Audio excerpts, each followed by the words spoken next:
त्यसलाई रेभेन्यूमा गनिन्छ income statement भित्र गनिँदैन भने त नि तिमी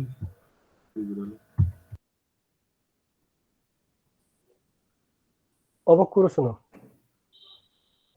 यो कुरा तिम्रो अस्ति पनि हामीले एकचोटि डिस्कस गरेको हो क्रेडिट सेल्स वाला जस्तै त्यो क्वेशन थियो क्रेडिट सेल्सको इन्कम स्टेटमेन्टमा हालेको भनेर अब इन्कम स्टेटमेन्टमा हामीले के लिन्छौँ त भनेपछि क्याश र क्रेडिट दुईटै लिन्छौँ दुईटै हुन्छ भनेपछि के अरे अन क्रेडिट एक्सपेन्स छ भने पनि दुईटै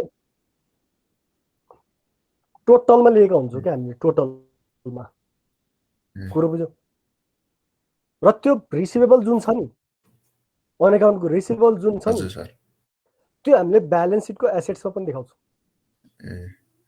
भनेपछि सेम अमाउन्ट रेभेन्यूमा पनि लेख्ने अनि सेम अमाउन्ट ब्यालेन्स सिटमा पनि लेख्ने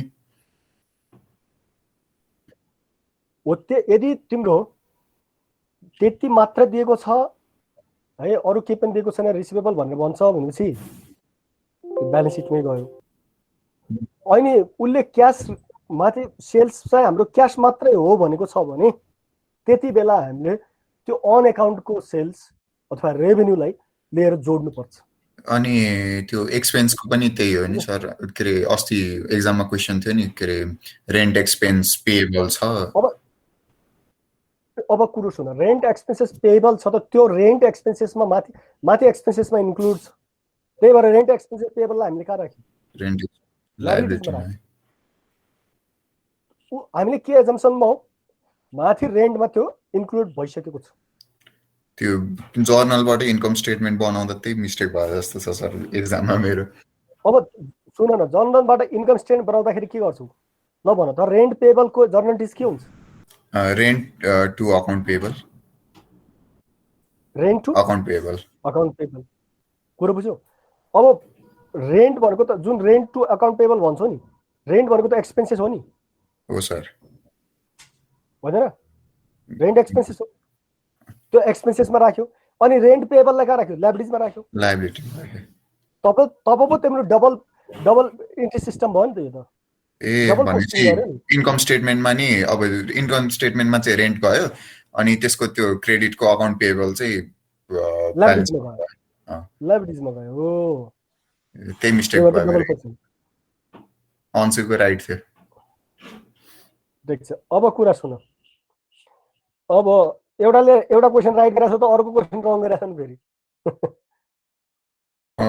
एउटा क्वेसन राइट गर्नेको अर्को क्वेसन त्यही भएर त तिमीहरूको मार्क्स उस्तै छ त इन्कम स्टेटमेन्ट एउटा रङ गर्नेले अर्को राइट गरेछ अर्को राइट गर्नेले अर्को रङ गरेछ कि अब कुरो सुन है म एटेन्डेन्स गरिदिन्छु ल हामी त 24 मात्रै छ त यहाँ किन यस्तो खै सर ल जति छ त्यसैको एटेन्डेन्स गरिदिन्छु ल roll number 1 Amit 2 present sir 3 yes sir 4 sir 1 present 1 Amit yes sir 4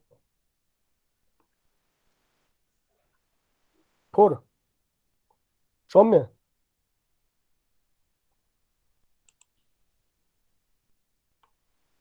5 yes sir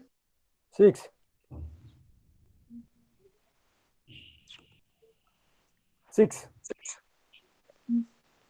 7 8 present sir 9 Anup छ त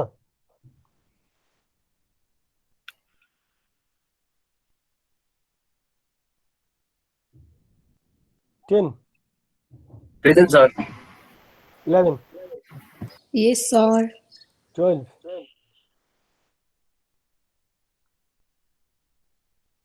Dia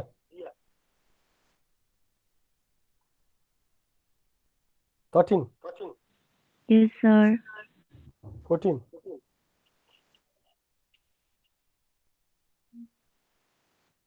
Mohit 15 Yes, sir. 16, Yes, sir. 17,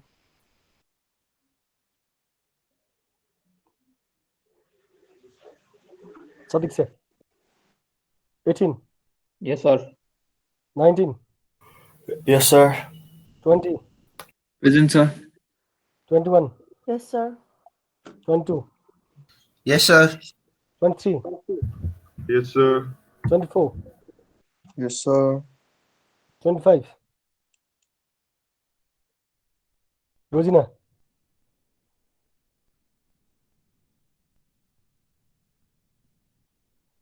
$26, Present, sir. $27, Yes, sir. $27, $28, Present, Present, sir. sir. $29. प्रथम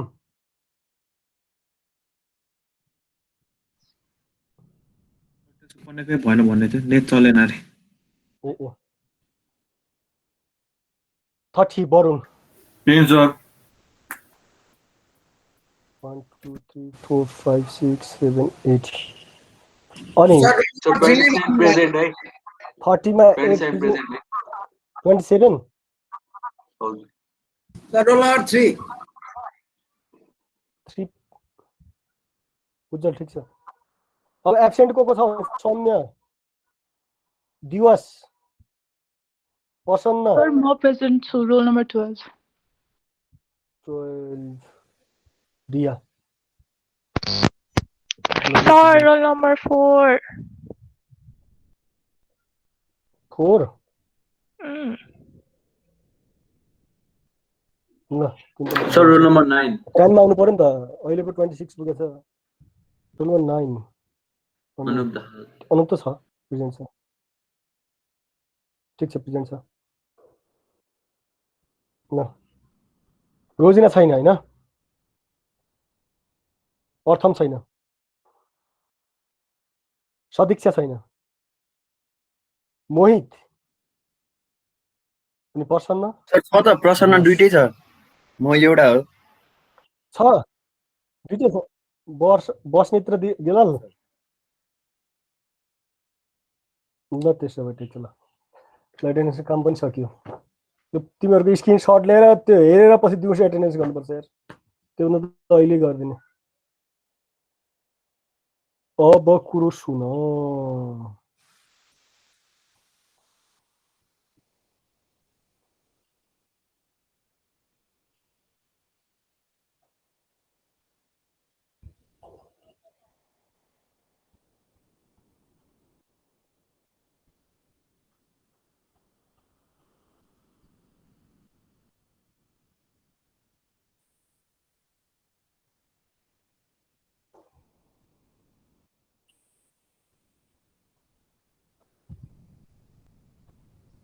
हामीले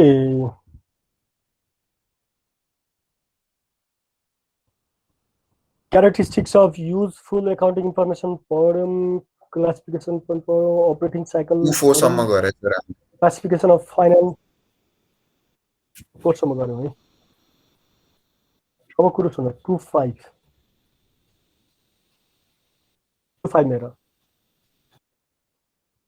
Baldwin Corporation reported the following current accounts at the end of 2 recent years. यहाँ current account दिएको छ 2 years को required मा छ 1 compute Baldwin current ratio at the end of each of 2 years. दुईटै इयरको इनको करेन्ट रेशियो कम्प्युट गर भन्छ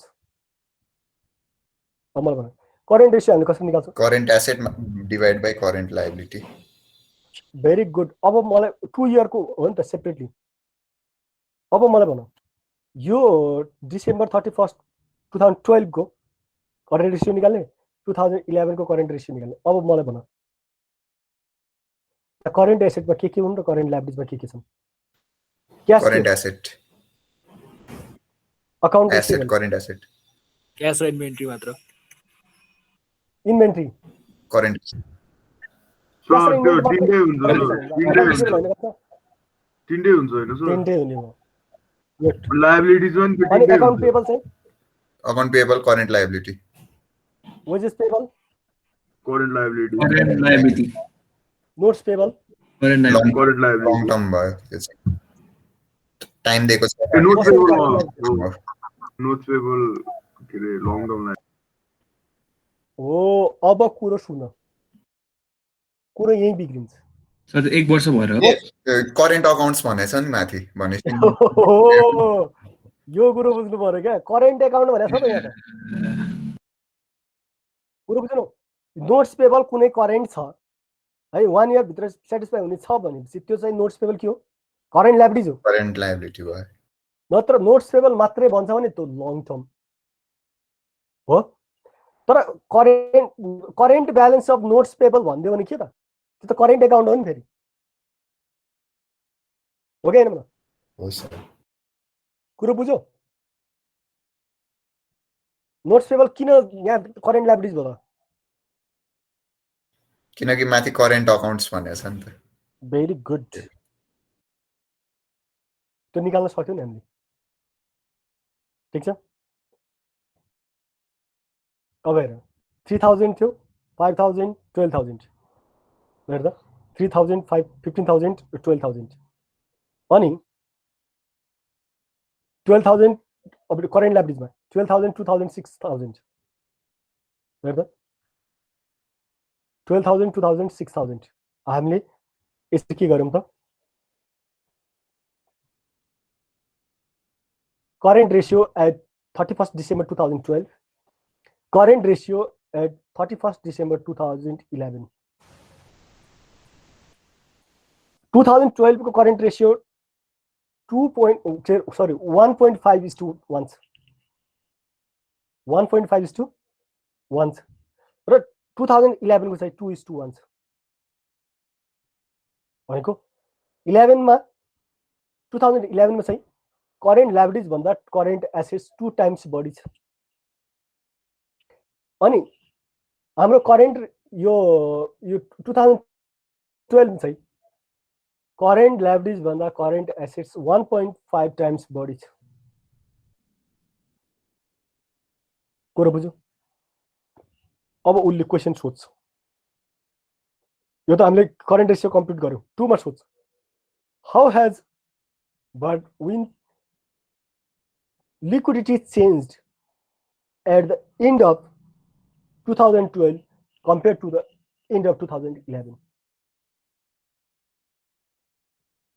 भन त दुईटाको करेन्ट रेशियो कम्पेयर गर्ने हो सर कम्पेयर गर्नु पर्यो नि कुरो बुझ्यौ but when current ratio decreased from 2 at the end of 2011 to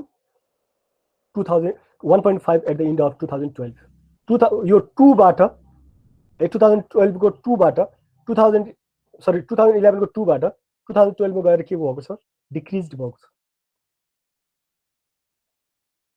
कुरो बुझ्यौ in general the higher the current ratio the more liquid of the company सामान्य जति बढी हुन्छ नि करेन्ट रेशियो त्यति नै लिक्विड मानिन्छ कम्पनी लिक्विड मानिन्छ 2002 मा चाहिँ यसको स्ट्यान्डर्ड 2011 मा चाहिँ के थियो यसको स्ट्यान्डर्ड थियो स्ट्यान्डर्ड करेन्ट रेशियो भने 2:1 नै हो अनि 2012 मा गएर के भयो त लिक्विडिटी क्राइसिस भयो यसको क्राइसिस त भएको छैन तर स्ट्यान्डर्ड भन्दा लो छ क्राइसिस हुनको लागि त 1 भन्दा तल हुनु पर्यो कुरो बुझ्यौ 1 भन्दा तल भयो भने लिक्विडिटी क्राइसिस नै भइजान्छ हामीले तिर्न सक्ने चाहिँ हामीसँग त्यो क्याश नै हुँदैन पैसा नै हुँदैन अनि कि करेन्ट एसेट नै हुँदैन भनेको क्याश भन्दा पनि कुरो बुझ्यौ अब यसमा यति लेखे पुग्छ अब उले के भन्यो भने चाहिँ हाम्रो कसरी चेन्ज भएको छ भने 2 बाट 1 मा चेन्ज भएको छ त्यति त हो नि अरु के छ हैन त्यही हैन आन्सर 2 बाट 1 मा चेन्ज 1.5 मा चेन्ज भएको छ अनि उले 2 मा सोध्छ comment on relative composition of Baldwin current assets at the end of 2012 compared to the 2011 sir cash यतिले घट्यो End of 2011. रिसिभेबल यतिले अब यो 2011 को त्यही त नि अब क्याश के भएको छ डिक्रिज भएको छ हेर त 2011 मा क्याश उसको ब्यालेन्स कति थियो 6000 थियो अनि यहाँ आएर $3000 भयो डिक्रिज भएको छ उसको करेन्ट एसेट्सको कम्पोजिसनमा है रिलेट कमेन्ट गर भनेको हो नि त करेन्ट एसेट भन्नु करेन्ट लायबिलिटीमा भनेकै छैन उसले करेन्ट एसेट के हुन् क्याश एकाउन्ट रिसिभेबल र इन्भेन्ट्री यिनीहरुमा कमेन्ट गर यो बढ्या छ यो घट्या छ यो नै कमेन्ट गर्ने 6000 के भएको छ 3000 मा झरेको छ अनि डिक्रिज भएको छ एकाउन्ट रिसिभेबल इन्क्रिज भएको छ अनि इन्भेन्ट्री पनि इन्क्रिज भएको छ यसले त एकाउन्ट रिसिभेबल र इन्भेन्ट्रीमा बढी इन्भेस्ट गरेर रहेछ उधारो दिन तर जोड रहेछ हैन सामान्य किन्नमा जोड रहेछ क्याश ब्यालेन्स मेन्टेन गरेन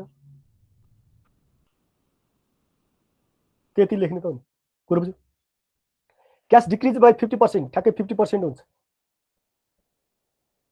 डिक्रिज 50% डिक्रिज भएको छ हैन र यसको 50% कति हुन्छ 3000 डिक्रिज भयो त्यही भएर त 3000 रह्यो from 6000 to 3000 it is decreased by 50% and accounts receivable increased by 50% ल हेर्दा ठ्याक्कै 50% increase भएको छ 10000 को 50% भनेको कति 5000 हो 5000 एड भयो 10000 plus 5000 भने 15000 भयो from 10000 to 15000 inventory also increased by 50% from 8000 to 12000 8000 go 50% 4000 8000 plus 4000 12000 कुरो बुझ्यो not only did Baldwin's current ratio decrease त भएको छ नि है त्यो मात्र कहाँ हो but its current assets are also less liquid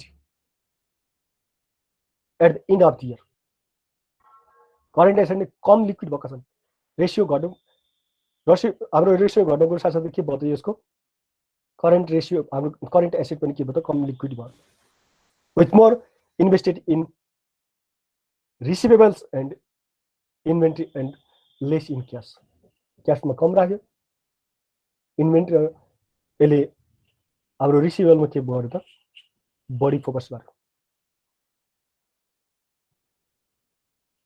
कुरो बुझ्यो ठीक छ एक्सरसाइज 26 एक्सरसाइज 27 ट्राई योरसेल्फ भनेछ ए यसमा केही छ भन्नुपर्ने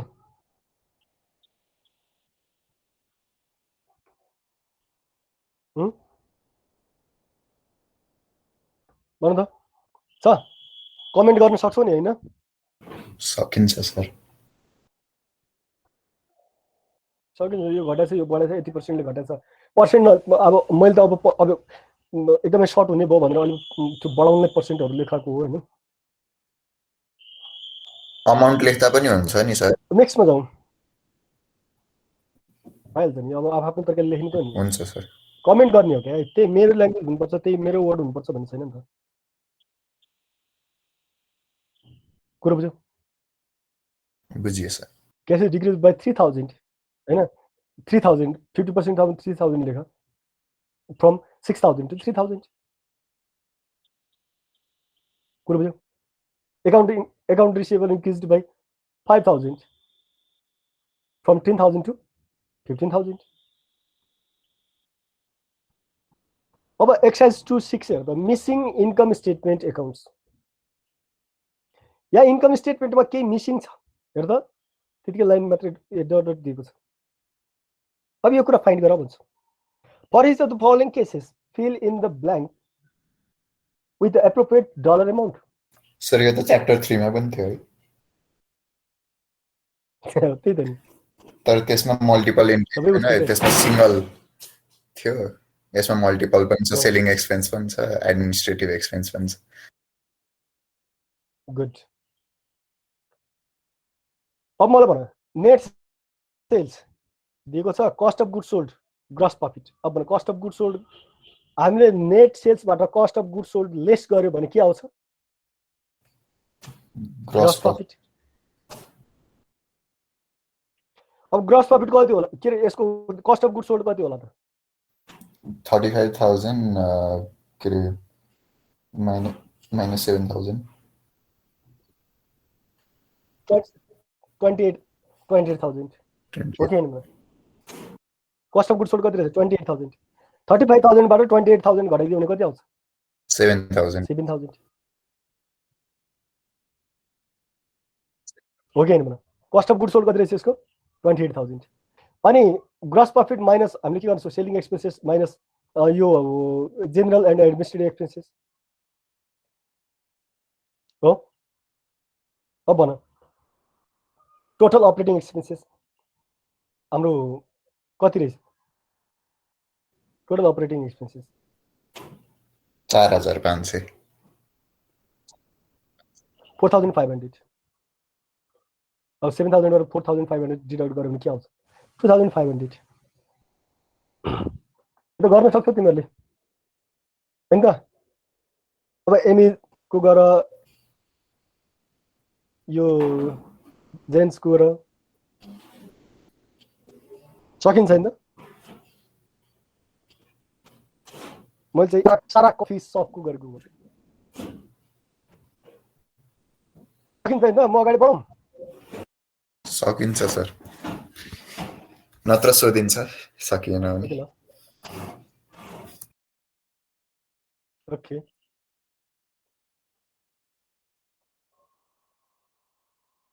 अब कुरो सुनौ। S27 selling expenses and general and administrative expenses. कुन सेलिङ एक्सपेन्सेस, कुन general administrative expenses? Operating expenses are subdivided between selling expenses and general and administrative expenses. Operating expenses लाई यसको सब डिभिजनमा बाँडिदिएको छ, सेलिङ एक्सपेन्सेस र general administrative expenses. When multiple step income statement is prepared. हैन त? यी कुराहरु त कहाँ आउँछ त? मल्टिपल स्टेप इन्कम स्टेटमेन्ट हो नि। Identify each of the following items as a selling expenses as or general and administrative expenses GA. Find गर भनेछ। कुन सेलिङ हो? सेलिङ हो भने एस ले इन्डिकेट गर र जेनरल एन्ड एडमिनिस्ट्रेटिभ हो भने जी एन्ड ए ले इन्डिकेट गर भनेछ। भन। Advertising expenses selling. Very good. Yes. Depreciation expense, store, furniture and fixtures. General and administrative store को मतलब यो फर्निचर बेच्ने स्टोर शोरूम जीएनए में स्टोर एडमिनिस्ट्रेटिभै होला फेरि। यो फर्निचर बेच्ने हो र सर? स्टोरको क्या? Store showroom. शोरूमको भनेपछि बेच्नु पर्ने भनेपछि स्टोर के को लागि राखेको हामीले भन्नु? हामीले बेच्नलाई राखेको। बेच्नलाई त हो नि भनेपछि सेलिङ। सेलिङ एक्सपेन्सेस हो। कुरो बुझ्यो? स्टोरसँग रिलेटेड सेलिङ हो है। Office rent expenses general and administrative. Good. Office salaries general and administrative. Very good. Store rent expenses store rent पनि जेनरल त होला नि हैन सर? सेलिङमा पर्छ रेन्ट। स्टोरसँग रिलेटेड सबै सेलिङ हुन् भने नि त। ए हुन्छ सर। ल भन्नु। Store rent expenses selling. Good. Store salary expenses selling. Selling. Salary expenses salary expenses चाहिँ general and administrative. Store related भएन। Very good. Insurance expenses. General and administrative. Very good. Supplies expenses. यो चाहिँ selling होला sir कि supplies हैन general Supplies office को use को लागि हो. Office general and administrative expenses. Utilities. general and administrative. Very good. अरु कसैको केही भन्नु छ यसमा यो क्वेशनमा नत्र म अगाडि बढ्छु. हो सर छैन. Exercise 2.8.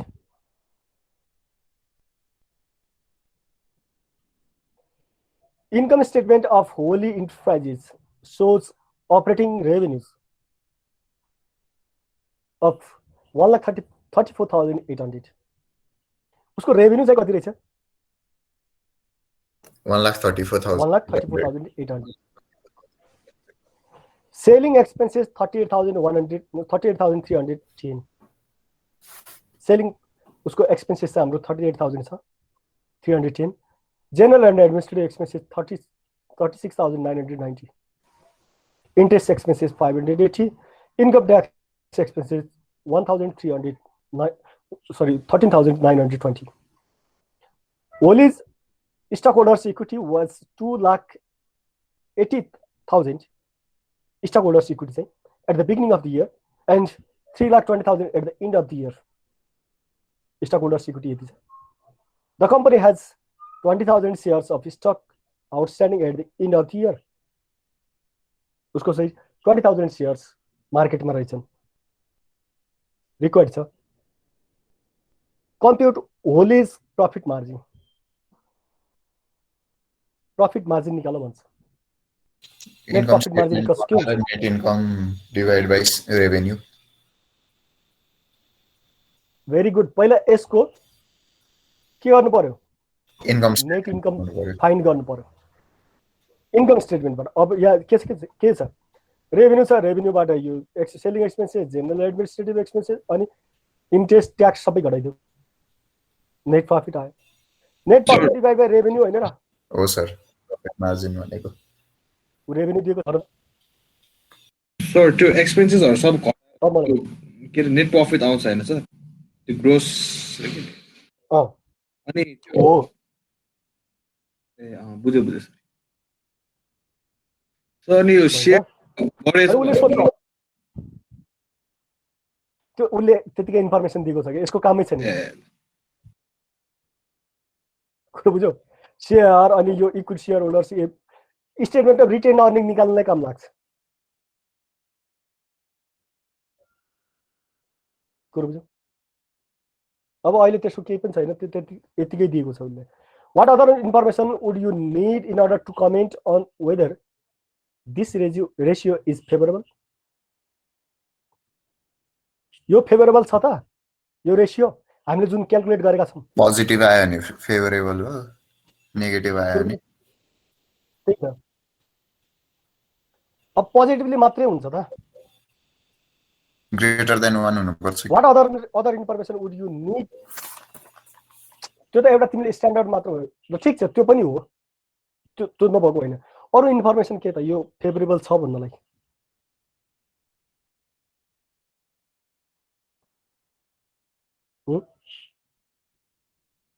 यो हाम्रो लागि ठीक हो. यो एकदम बबाल हो. ल एकदम राम्रो हो यो नेट प्रॉफिट त. धेरै राम्रो नेट प्रॉफिट रहेछ भन्नलाई अरु इन्फर्मेसन के त? ल नेट प्रॉफिट आयो, नेट लस आएन. नेट लस आयो भनेको के त? अनफेभरेबल भयो. नेट लस आयो भने के त? अनफेभरेबल भयो. नेट प्रॉफिट आएको छ. जस्तो ल हाम्रो ल 1 बिलियन नेट प्रॉफिट आयो रे. ल 1 बिलियन. अब त्यो धेरै राम्रो हो कि हैन? धेरै राम्रो भयो सर. होइन ए हैन, अरुहरुसित कम्पेयर गर्नुपर्छ. अरु यार गुड हो. हामीले जस्तो कम्पनीले 20 बिलियन कमाउँछ भने चाहिँ हामी 1 बिलियन राम्रो हो त? हैन सर. अनि आफ्नो अरु यारहरुसित कम्पेयर गर्नु पर्यो. अरु यारको नेट प्रॉफिट 2000 यस्ता कुराहरु छ. यो भनेको 2020 सित कम्पेयर गर्नु पर्यो 21 को जेनरली हामीले कम्पिटिटरसितै कम्पेयर गर्ने हो क्या र हाम्रो पास्ट इयरसँग पनि कम्पेयर गर्ने हो। अब हेर प्रफिट मार्जिन इक्वल्स टु के हुन्छ नेट प्रफिट हो। यो हाम्रो के अरे पहिला हामीले के गरौँ इन्कम स्टेटमेन्ट निकाल्यौँ। हेर त अपरेटिङ रेभेन्यू दिएको छ 1,34,800 दिएको छ। Expenses selling expenses administrative and general and administrative expenses interest expenses tax सबैलाई डिडक्ट गर्थ्यौँ 45,000 के आयो त हाम्रो नेट इन्कम आयो हो। अब यो नेट इन्कमलाई लगेर मैले के गर्दै हाम्रो यो वर्किङ नोट थियो नेट के अरे profit margin equals to net income divide by net sales or revenue. अब यहाँ नेट इन्कम छ 45,000 डिभाइड बाई नेट रेभेन्यू हाम्रो कति छ त 1,34,800 अपरेटिङ रेभेन्यू जुन भनेको कति आउँछ त 33.4% हुन आउँछ। खुर बुझ्यौ यसको मिनिङ के हो $1 को सेल गर्छौँ भने 0.334 डलर हामीले नाफा लिन्छौँ भनेको हो क्या। कुरा बुझ्यौ जति हामीले सेल गर्छौँ त्यसको 33% हाम्रो प्रफिट हो सेलको 33%। उसले सोधेको थियो हाम्रो अरू इन्फर्मेसन के चाहिन्छ त हाम्रो यो नेट प्रफिट फेभरेबल छ भन्नलाई। A net profit margin 33.4 indicates that for every dollar of sales, Wali Enterprises has 0.334 in net income. कुरा बुझ्यौ एउटा डलर हामीले बेच्यो भने $1 को सामान बेच्यो भने त्यसको 0.334 के हो हाम्रो नेट इन्कम हो।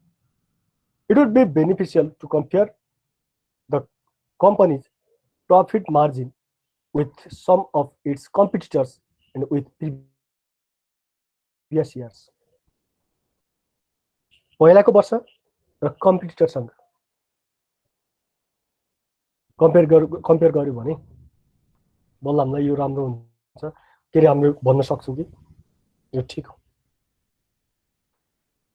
फेभरेबल छ या अनफेभरेबल छ। कुरा बुझ्यौ होइन त एकीकृत कम्पिटिटर र प्रिभियस इयर त हो नि हामीले कम्पेयर गर्ने अरू के छ र राम्रो कि नराम्रो भन्दा अरू के छ भन्दा एउटा स्ट्यान्डर्ड भयो एन्ड तिमीहरूले थप्न सक्छौ एन्ड स्ट्यान्डर्ड्स होइन त स्ट्यान्डर्ड पनि त हुन्छ नि हाम्रो यति चाहिँ हाम्रो जेनरली अब हामीले 10 to 20% को प्रफिट एकदमै राम्रो मान्छौँ राम्रो मानिन्छ जेनरली राम्रो भनेको 10 to 20%। कसैको त त्योभन्दा बढी आउला त्यो त झनै राम्रो भएन अति राम्रो भयो 10 to 20% हाम्रो राम्रै हो। अर्को छ हाम्रो एक्सर्साइज 2.9 to 10 आफै गर्नु भनेको छ है।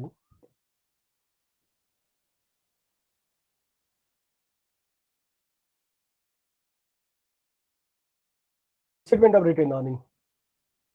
London Corporation was organized on January 2, 2010 with the investment of 1 lakh by each of two stockholders. Net income first year business was 85,000. First year net income increased. Net income increased during 2000 to 1,25,320 and to 1,45,480 during 2012. 2010 में चाहिँ हाम्रो यति profit चाहिँ 85,200 2011 मा गएर 1,25,000 भयो अनि 2012 मा गएर 1,45,000 भयो। London paid 20,000 dividend to each of two stockholders in each of 3 years.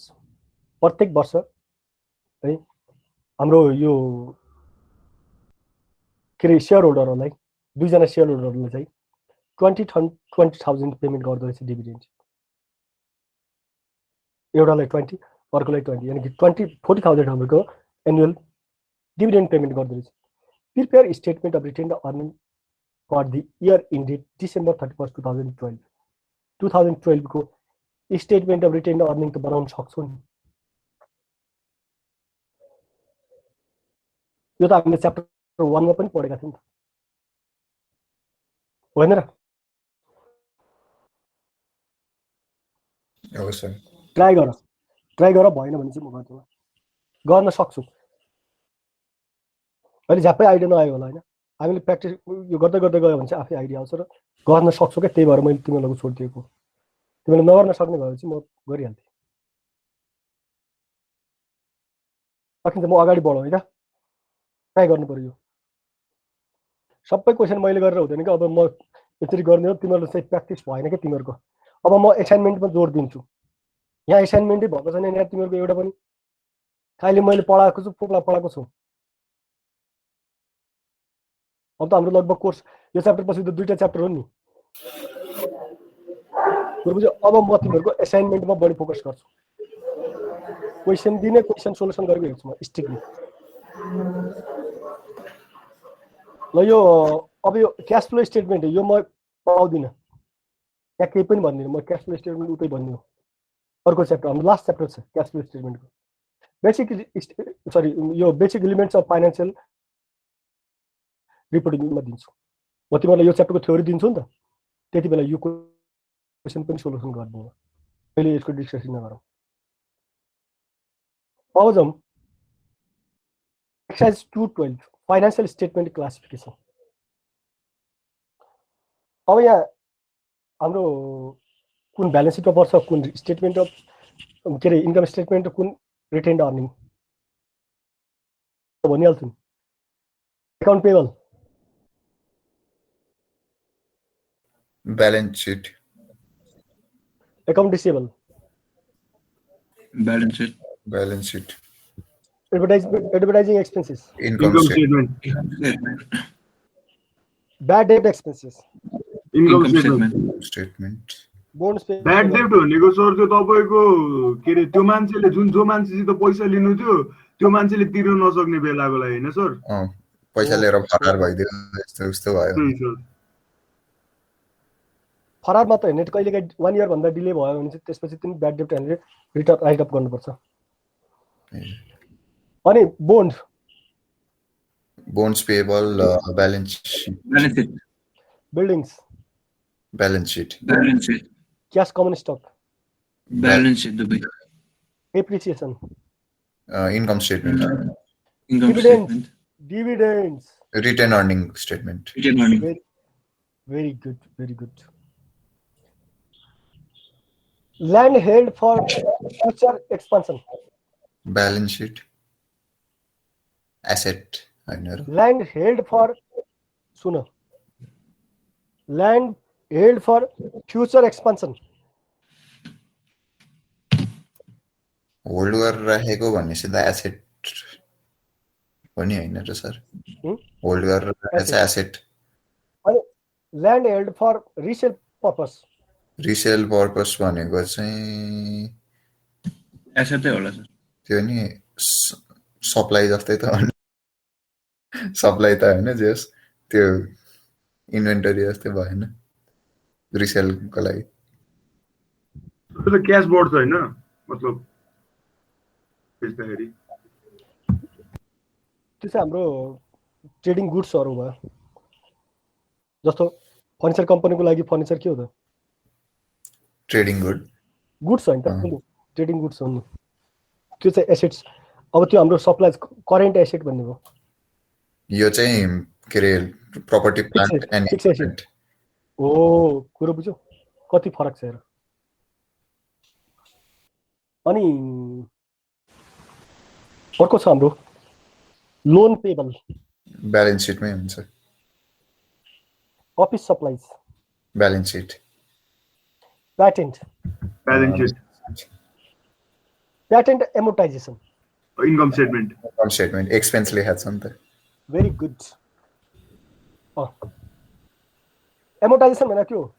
एमोर्टाइजेसन भनेको पेटेन्ट सिद्धिएको बेलामा नयाँ राइट नयाँ राइट त्यो जे भयो नि यसरी- पैसा तिर्यो सर यसरी ल के अरे लिगल बडीलाई के भने लिगल बडीलाई पैसा तिर्यो रिन्यू गराउन हैन र सर पेटेन्ट अंशुले के भनेको छिटो मलाई त छिटो सर पेटेन्ट सिद्धिन्छ नि सर कुनै वर्षपछि केही समयपछि त्यो फेरि के अरे उ गराउनलाई होइन सर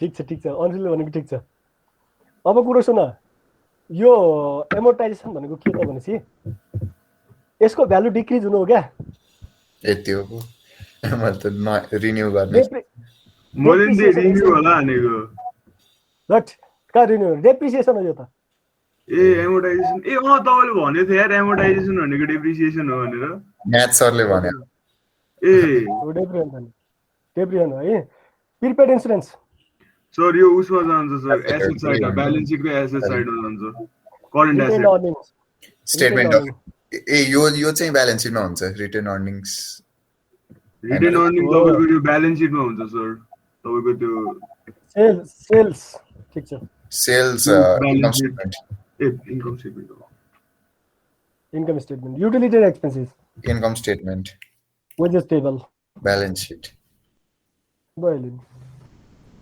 अब यहाँ प्रफिट मार्जिन निकाल्नु भन्छ अनि यो एक्सपेन्डिचर आन्सर होइन वुड यु इन्भेस्ट अब लगानी गर्ने हो त भन्ने होइन अब प्रफिट राम्रो प्रफिट आएको छ भनेपछि लगानी गर्ने भन्ने नत्र नगर्ने भन्ने गर्न सक्छ नि यो त अघि गरे जस्तै त सर सेल्सबाट यो सबै घटाइदेऊ क्या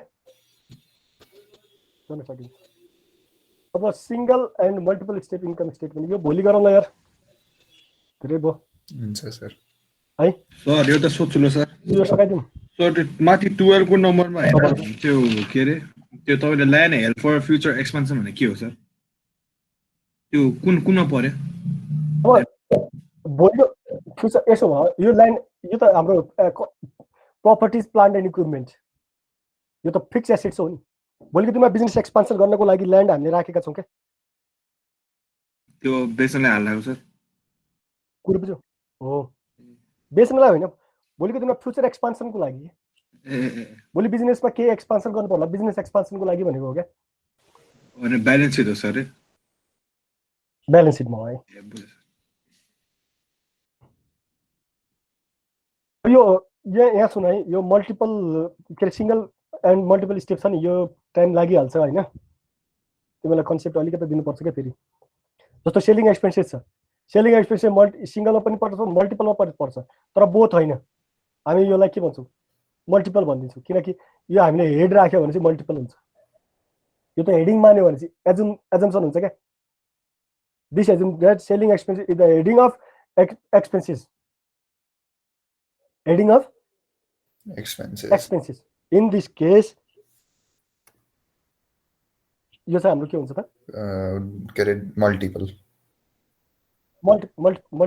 हाम्रो यो मल्टिपल हुन्छ मल्टिपल स्टेप हुन्छ त्यो हो होइन अब यो भोलि गरौँला त है हामीले यो 12 यो च्याप्टर तिमीलाई थाहा छ यो कति लेबर आवर हो 12 डेज अब 4 डेजमै सकाइहाल्छौँ यहाँ लेबर आवर 14 डेज हो नि त के 12 डेज हो नि त थोरै छन् कि अब यो हामीले यहाँ 8 to 10 क्वेसनहरू सोल्युसन गर्यो भने सबै बाँकी उस्तै छन् सबै